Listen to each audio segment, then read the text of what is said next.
मेरा हो मन स्वदेशी, मेरा हो तन स्वदेशी, मर जाऊं तो भी मेरा होवे कफन स्वदेशी। हमारा ये जो शरीर है ये कभी भी कुछ भी खा लेने के लिए नहीं है। तो भागवती जी कहते हैं कि जब जठर में अग्नि सबसे ज्यादा तीव्र हो उसी समय भोजन करें तो आपका खाया हुआ एक एक अन्न का हिस्सा पाचन में जाएगा और रस में बदलेगा और रस में से मांस, मज्जा, रक्त, वीर्य, मल, मूत्र, मेद और आपकी अस्थियां, इनका विकास होगा। तो कभी भी कुछ ना खाएं। ये पद्धति भारत की नहीं है, ये यूरोप की है। यूरोप में डॉक्टर्स हैं, वो हमेशा कहते हैं कि थोड़ा थोड़ा खाते रहो, कभी भी खाते रहो। हमारे यहां ये नहीं है। तो आपको दोनों का अंतर समझाना चाहता हूं। भागवती जी कहते हैं कि खाना खाने का समय निर्धारित करें और समय निर्धारित होगा उससे जब आपके पेट में अग्नि की प्रबलता हो, जठर अग्नि की प्रबलता हो। भागवत जी ने इस पे बहुत रिसर्च किया और वो कहते हैं कि 1.5-2 साल के रिसर्च के बाद उनको पता चला कि जठर अग्नि कौन से समय सबसे ज्यादा तीव्र होती है। तो वो कहते हैं कि जब सूर्य का उदय होता है तो सूर्य के उदय होने से लगभग 2.5 घंटे तक जठर अग्नि सबसे ज्यादा तीव्र होती है। तो भागवत जी कहते हैं कि इस समय सबसे ज्यादा भोजन करें। वो तो एक जगह यहां तक कह देते हैं कि आप अगर संभव हो तो 9:30 बजे के अंदर ही लंच करें, माने ब्रेकफास्ट गायब। वो ये कहते हैं कि सुबह 9:30 बजे तक अगर आपने भरपेट भोजन किया है तो इसमें से जो कुछ भी बनेगा वो एक एक बूंद, एक एक अन्न का टुकड़ा, एक एक दाने का टुकड़ा आपके शरीर के लिए उपयोगी होगा। भागवत जी ने एक और रिसर्च किया था कि शरीर के जो अलग अलग अंग हैं, जैसे हृदय है हृदय, और जैसे जठर है जठर, जैसे किडनी है, जैसे लीवर है, इनके काम करने का अलग अलग समय है। जठर अग्नि के काम करने का सबसे अच्छा समय है 7 से 9:30, सूर्योदय से 2.5 घंटे तक। फिर इसी तरह से हृदय के काम करने का समय है सबसे ज्यादा ब्रह्म मुहूर्त से 2.5 घंटे पहले। ब्रह्म मुहूर्त आप समझते हैं 4, 4:30, तो 2, 2:15 बजे, 1:30 बजे से लेकर 4 बजे के बीच में हार्ट सबसे ज्यादा सक्रिय होता है और सबसे ज्यादा हार्ट अटैक उसी समय में आते हैं। किसी भी डॉक्टर से पूछ के देख लीजिए। इसलिए 99% हार्ट अटैक अर्ली मॉर्निंग्स में ही होते हैं। इसी तरह हमारा लीवर है, इसी तरह किडनी है। हर शरीर के अंग का काम करने का एक निश्चित समय है, प्रकृति ने तय किया है, उसको भगवान ने तय किया है।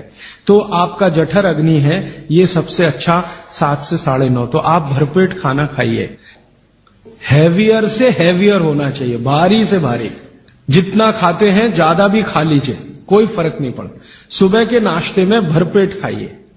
फिर वो कहते हैं दोपहर का भोजन अगर आप कर रहे हैं तो इसको थोड़ा कम करिए नाश्ते से।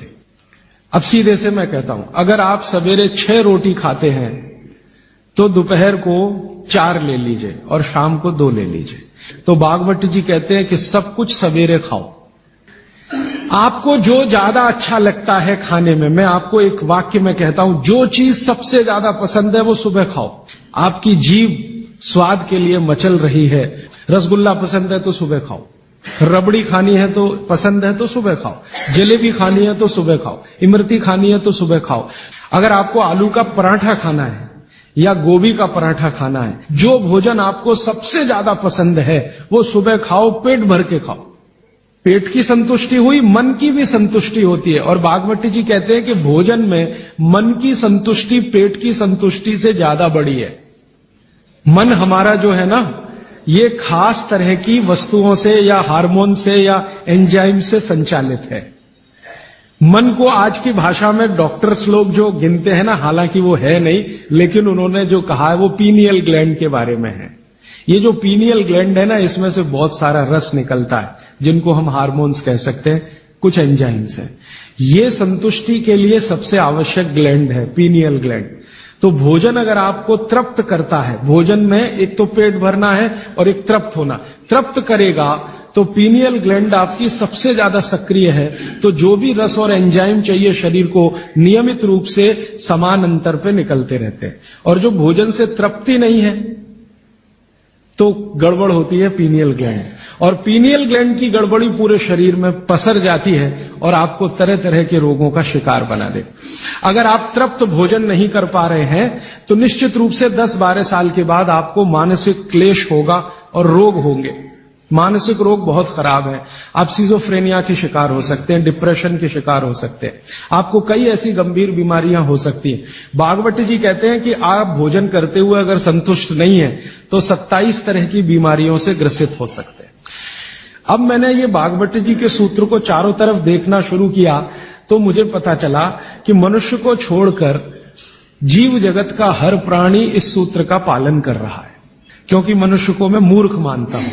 हालांकि मनुष्य अपने को होशियार समझता है, लेकिन मनुष्य से ज्यादा होशियार ये जीव जगत के प्राणी हैं। आप चिड़िया को देखो, चिड़िया कितने भी तरह की चिड़िया, सवेरे सूरज उगते ही उसका खाना शुरू हो जाता है, खूब जम के खाती है।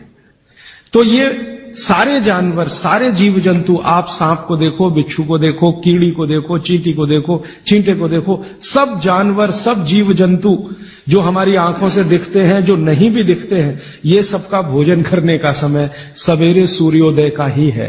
सूर्योदय के साथ ही ये सब भोजन करते हैं, इसलिए ये हमसे ज्यादा स्वस्थ रहते हैं।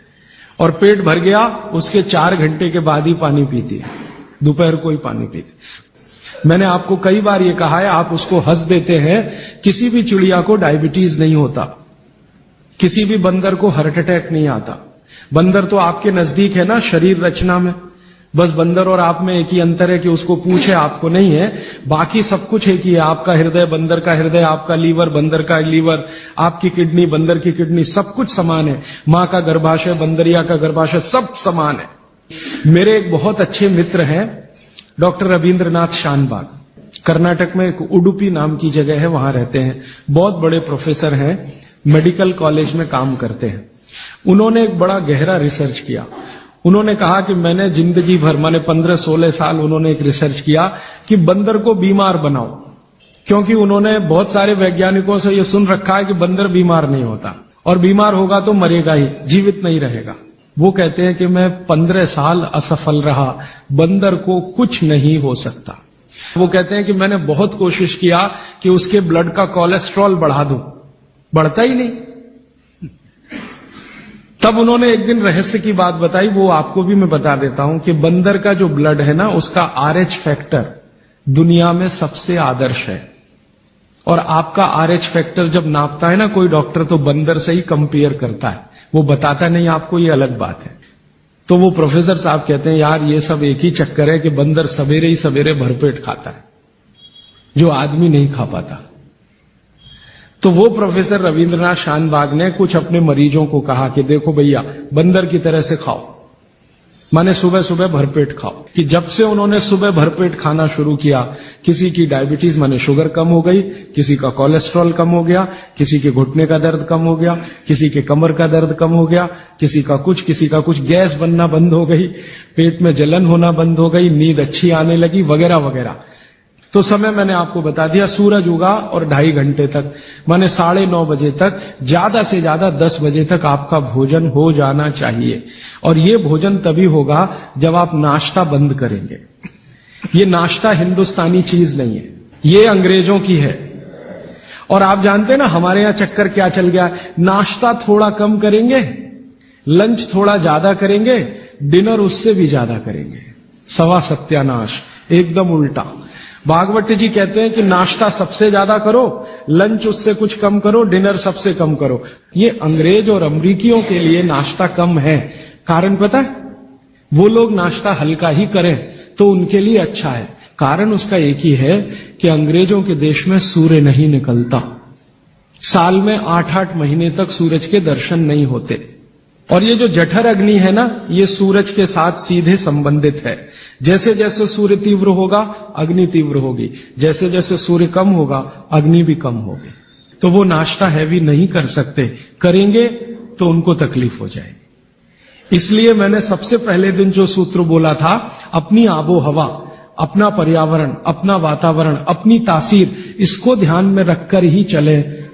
तो आपके देश की जो आबो हवा और तासीर है वो ये कि हर दिन सूरज निकलता है सुबह निश्चित रूप से निकलता है, अगले दिन भी निकलेगा, करोड़ों साल से निकल रहा है, अगले करोड़ों साल तक निकलेगा।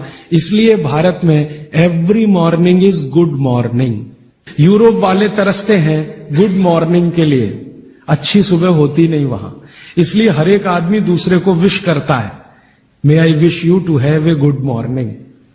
इसलिए वो गुड मॉर्निंग वाले लोग हैं। तो हम गुड मॉर्निंग में क्यों फंसे हुए हैं? तो गुड मॉर्निंग से निकलिए, नमस्ते में आइए, नमस्कार में आइए, वड़क्कम में आइए। ये गुड मॉर्निंग आपके लिए काम की चीज नहीं है, और ये गुड मॉर्निंग जुड़ी हुई है आपके पेट से, ठीक है? फिर आप इसमें तर्क और कुतर्क मत करिए, जी हमको दुकान जाना है, हमको ऑफिस जाना है, हमको दुनियादारी संभालनी है। किसके लिए? इसी पेट के लिए ना। ये दुनियादारी कर किसके लिए? आप इसी पेट के लिए ना। तो पेट तो दुरुस्त होने के लिए भागवत जी कह रहे हैं कि भाई इसको संभाल लो तो दुनियादारी संभलती है। और ये गया तो दुनियादारी संभाल के करेंगे क्या? मान लीजिए पेट ठीक नहीं है, स्वास्थ्य ठीक नहीं है, आपने 10,000 करोड़ कमा लिया, क्या करेंगे? डॉक्टर को ही देंगे ना। तो डॉक्टर को देने से अच्छा किसी गौशाला वाले को दे दीजिए, पेट दुरुस्त कर लीजिए। तो पेट आपका है तो दुनिया आपकी है। माने आप बाहर निकलें घर के तो छक्कर खाना खा के निकलिए, भोजन करके ही निकलिए। जठर अग्नि सुबह सुबह बहुत तीव्र होगी, और शाम को जब सूर्यास्त होने जा रहा है तब भी तीव्र होगी, बहुत तीव्र होगी। तो कहते हैं शाम का खाना सूरज के रहते रहते खा लो, सूरज डूबा तो अग्नि भी डूबी। तो वैसे तो जैन दर्शन में कहा है रात्रि भोजन निषेध है, भागवत जी भी यही कहते हैं, तरीका अलग है बस। आप अहिंसा के लिए कहते हैं, वो स्वास्थ्य के लिए कहते हैं। वो ये कहते हैं शाम का खाना तो सूरज डूबने के बाद दुनिया में कोई नहीं खाता। गाय को खिला के देख लो, भैंस भी नहीं खाती, बकरी भी नहीं खाएगी, बकरा गधे को खिला के देख लो, खाता नहीं। हाँ, बिल्कुल नहीं खाता। आप खाते हैं तो आप अपने को कंपेयर कर लीजिए कि किसके साथ हैं आप।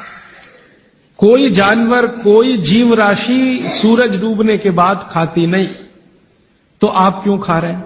अब कितना पहले? तो भागवत जी ने उसका कैलकुलेशन दिया 40 मिनट पहले। 6 बजे डूब रहा है तो 5:20 तक। फिर कहेंगे जी रात को क्या? तो रात के लिए भागवत जी कहते हैं कि एक ही चीज है जिसमें सबसे अच्छा उन्होंने दूध कहा है। हमारे पेट में जठर स्थान में कुछ ऐसे हार्मोन्स या एंजाइम्स या रस पैदा होते हैं जो दूध को पचाते हैं। फिर आप कहेंगे जी हम तो दुकान पे बैठे हैं 6 बजे, तो डब्बा मंगा लीजिए, दुकान में डब्बा आ सकता है।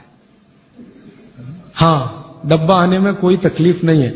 दुकान में आप 6 बजे बैठे हैं, डब्बा आपका आ सकता है। और मैं आपको हाथ जोड़कर कह रहा हूं, आप में से कोई भी डायबिटिक पेशेंट है, कोई भी अस्थमेटिक पेशेंट है, किसी को भी बात का गंभीर रोग है, आज से ये सूत्र चालू कर दीजिए। 3 महीने बाद आप खुद मुझे फोन करके कहेंगे राजीव भाई पहले से बहुत अच्छा हूं, शुगर लेवल कम हो रहा है, अस्थमा मेरा पहले से कम हो रहा है। ट्राइग्लिसराइड चेक कर लीजिए और इस सूत्र को शुरू कर दीजिए। 3 महीने बाद फिर चेक करा लीजिए, पहले से कम होगा। VLDL, LDL आज चेक कर लीजिए, 3 महीने बाद फिर चेक करा लीजिए, बहुत तेजी से घटेगा। HDL आज चेक करा लीजिए, 3 महीने बाद चेक करा लीजिए, बहुत तेजी से बढ़ेगा। और HDL बढ़ना ही चाहिए, LDL, VLDL कम होना चाहिए। तो ये सूत्र भागवत जी का जितना संभव हो आप ईमानदारी से पालन करिए, वो आपको स्वस्थ रहने में बहुत मदद करेगा।